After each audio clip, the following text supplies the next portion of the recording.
Emily, and today I'm here to bring you part 2 of my December wrap-up. I have 4 books to tell you about, so let's just get right into it. The first book I read since my last wrap-up was And Then There Were None by Agatha Christie.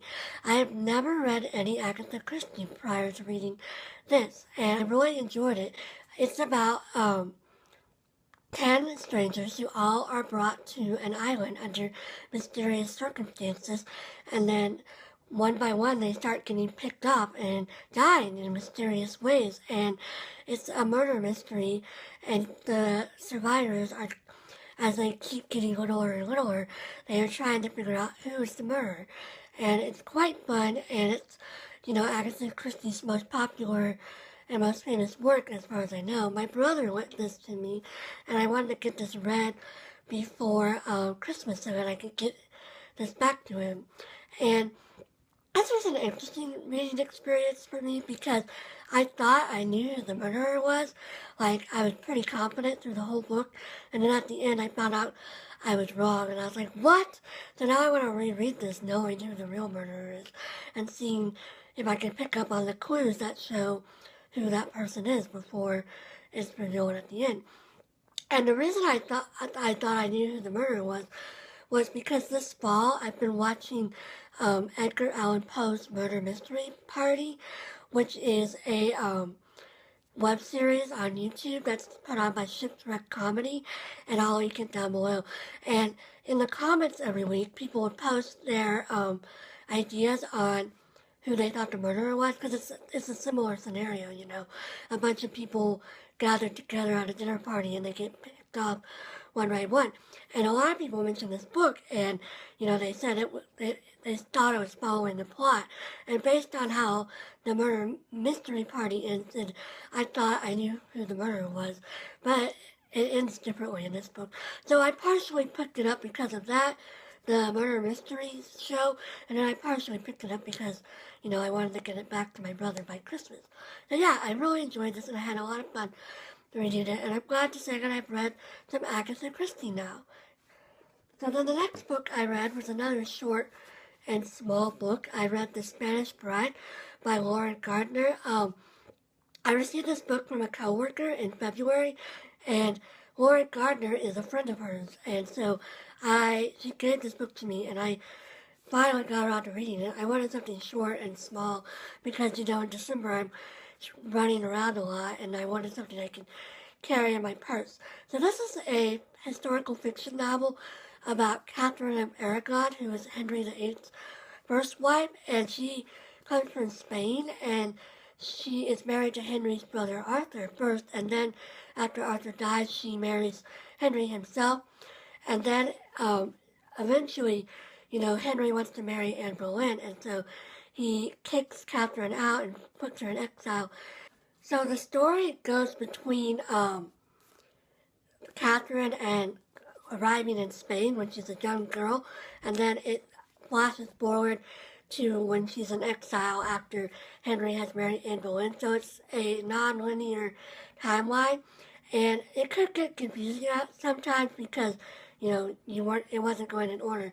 And I actually thought the title of this book was rather misleading because it's not told from Catherine's point of view, it's told from the point of view of her maid, Estrella, and so we see a lot more of Estrella's life than we do Catherine's, even though Estrella lives in Catherine's court and, is near her a lot.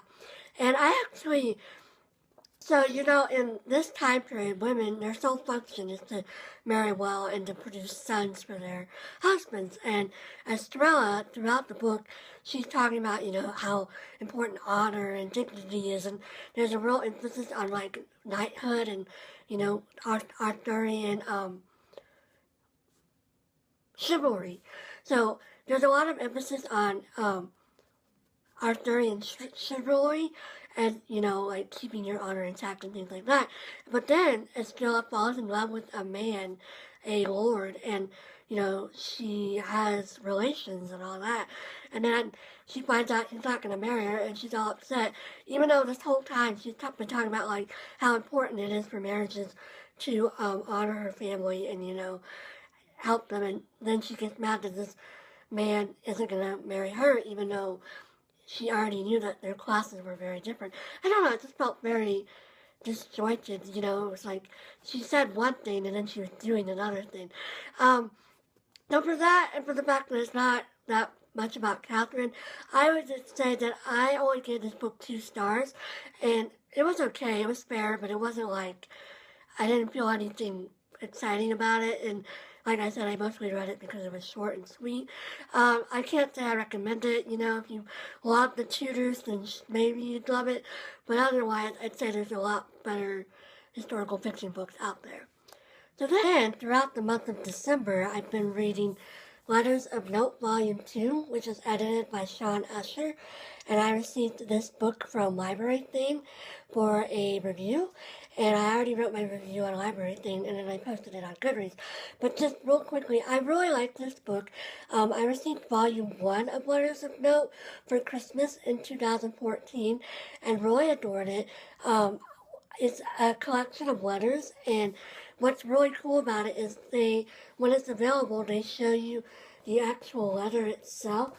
So, like, here's a letter that's concerning the production of the Outsider movie, and you can see it's got the Outsider logo, and then here is a telegram that is a real version of the telegram, and when there's not and here's a written letter from John Lennon. You can see this is his handwriting, and then they show you the whole letter. So like there's some working out, and anyway, they just show you the real thing. And when there's not a letter, they show you a picture of, like, here's a letter from like the ancient Egyptians, but they show you pictures of things that are related. So these are the Rosenberg children, and then this is a letter to them from the Rosenbergs before their execution. So anyway, I really adore this book, this series, and I really enjoy it. And it's just letters from a variety of people, and you get to learn more about their lives. It covers the whole spectrum of emotion: love, loss, grief, happiness, sadness, just the whole shebang. Any feeling you have of the emotional spectrum is covered in this book. I will say that it is slightly biased toward British letter writers, and particularly British authors, writers. So there's a lot of British people in this book, which makes sense because Shaun Usher is British and he is really interested in British culture. But it's still a really great series, and I've loved both editions, and I'm so glad I got to read this for free. Like, what? That's so crazy. And this was the first time I'd ever won a book giveaway, so that's pretty exciting too. So yeah, I really enjoyed this book, and I would highly recommend it if you enjoy letters of any kind. So then, the final thing I read in December was, or not the final thing, the final thing I read for this wrap-up was Why This Jubilee, which is a collection of Advent reflections by James C. Howell. I received this book for free from a former employer. I was doing an internship, and during Advent, they had an Advent retreat, and this book was the book for the retreat, and they gave every employee a free copy. So that was in December 2015, and I didn't get it read last Advent, but this Advent, I always try to read at least one Advent devotion book every Advent season, and I really enjoyed this. It's, as you might guess from the title, it's about famous hymns, and it takes segments of the hymns and just there's an Advent reflection for each verse, and it's a really sweet little book, 24 devotions, and this is Christmas Eve, and I just finished it this morning, and I wanted to get this wrap up, because I have one more I would need to do as well.